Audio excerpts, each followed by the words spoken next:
बिस्मिल्लाहिर्रहमानिर्रहीम। एक मोहल्ले के अंदर तबलीगी बुजुर्ग रहते थे। ये काफ़ी नेक और इबादत गुजार बंदे थे। इन्होंने कभी किसी का बुरा नहीं चाहा। ये अपने काम से काम रखते थे। तबलीग के सिलसिले में कभी एक शहर से दूसरे शहर जाया करते थे।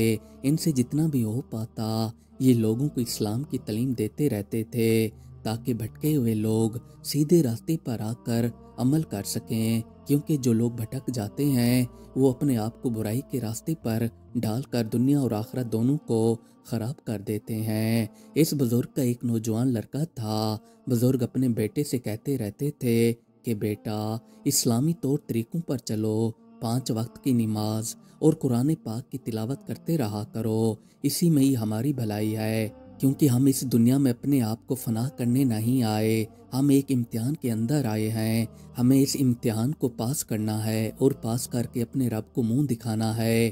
पर इनका जो बेटा था वो अपने बाप की एक भी बात नहीं सुनता था। इसने मोहल्ले के आवारा लड़कों से दोस्तियां लगा रखी थीं और इन लड़कों के साथ जाकर अपना वक्त ज़ाय कराता था। बुजुर्ग इसको समझा समझा कर थक चुके थे। ये अपने बाप का एक भी कहना नहीं मानता था। मोहल्ले के अंदर इसकी दोस्ती एक ताजिर के बेटे से थी। ताजिर का बेटा इसे कभी कहाँ ले जाता तो कभी कहाँ ले जाता।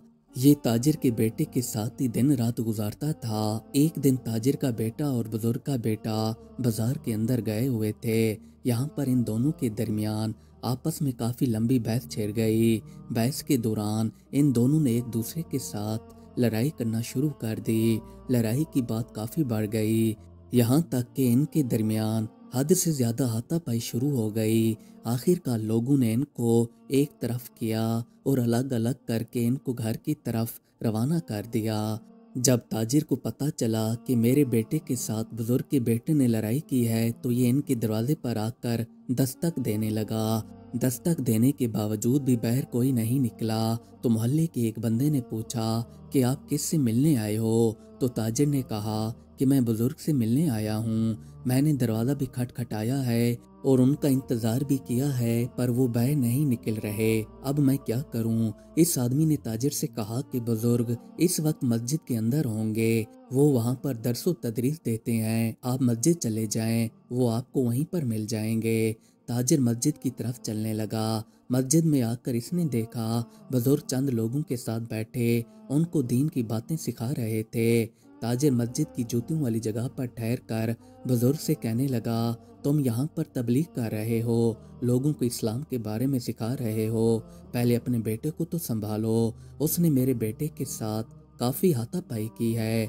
दूसरों को तलकीन बाद में करते रहना। बुजुर्ग ताजिर की खामोशी से बातें सुनता रहा। ताजिर इनको काफ़ी बुरा भला कहकर वापस चला गया। बुजुर्ग ने जब दरसो तदरीस का अमल ख़त्म कर लिया तो ये अपने घर आ गए। यहाँ पर आकर इन्होंने अपने बेटे से पूछा कि तुमने ताजिर के बेटे से लड़ाई की है? तो वो कहने लगा कि हाँ अबू जान, क्योंकि उसने मुझे काफ़ी बातें सुनाई थीं, इसलिए उसमें और मुझ में काफ़ी तलक कलामी हो गई, जिसकी वजह से बात हाथापाई पर आ गई।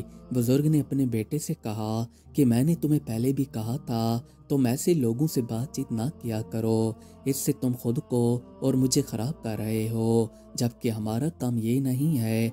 हमारा काम तो है इस्लाम की तबलीग करना और लोगों को सीधे रास्ते पर लाना। जो भटक जाते हैं उनको सीधी राह दिखाना है। आज मैं मस्जिद के अंदर बैठकर तबलीग कर रहा था तो ताजिर साहब ने मुझे अपने पास बुलाया और बुलाकर उन्होंने मुझे नहायत ही अच्छे तरीके से तलकीन की कि आपका बेटा मेरे बेटे से लड़ाई करता है, इसे समझाएं। तो मैंने उनका शुक्रिया अदा किया और उनको कहा कि आपकी ऐन नवाजिश है कि आपने मुझे काफ़ी अच्छे तरीके से समझाया। मैं अपने बेटे को जाकर तलकीन करूँगा। बुजुर्ग ने अपने बेटे को ताजिर की बदकलामी वाली बातें नहीं बताईं, क्योंकि इससे बात और भी बढ़ सकती थी और इसका बेटा गुस्से में आकर दोबारा लड़ाई कर सकता था।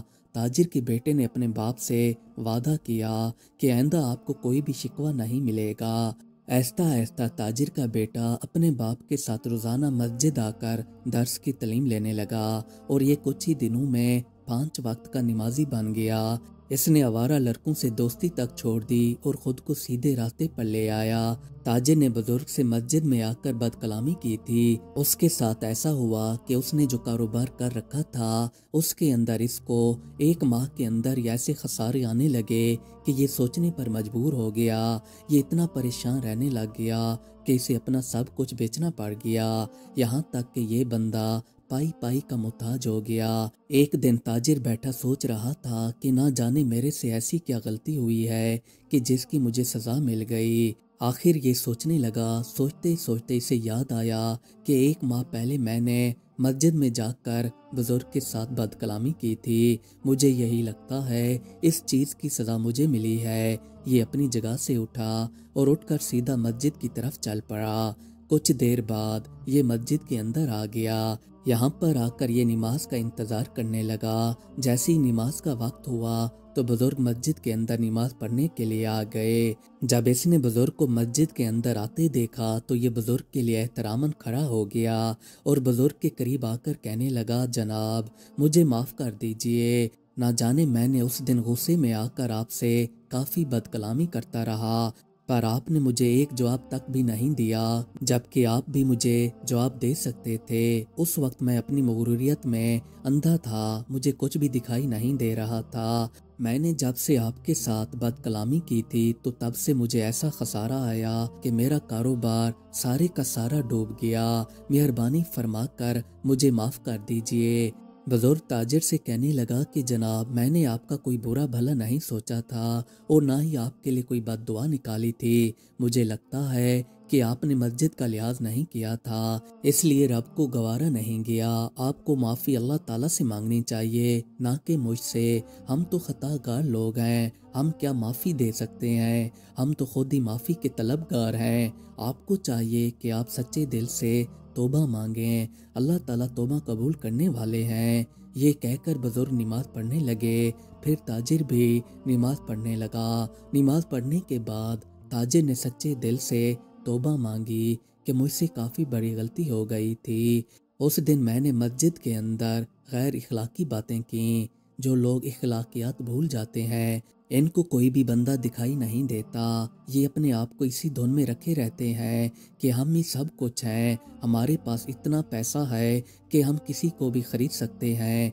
जबकि आपको तकब्बुर नहीं करना चाहिए, हमेशा हकीर रहना चाहिए, क्योंकि आप हो ही हकीर। आप पर तकब्बुर नहीं जचता। आपको चाहिए हमेशा आजिज़ी अपनाएं, वैसे भी आप ऐसे मिस्मार हो जाएंगे कि आपका पता तक नहीं चलेगा कि आप कब आए थे और कब चले गए।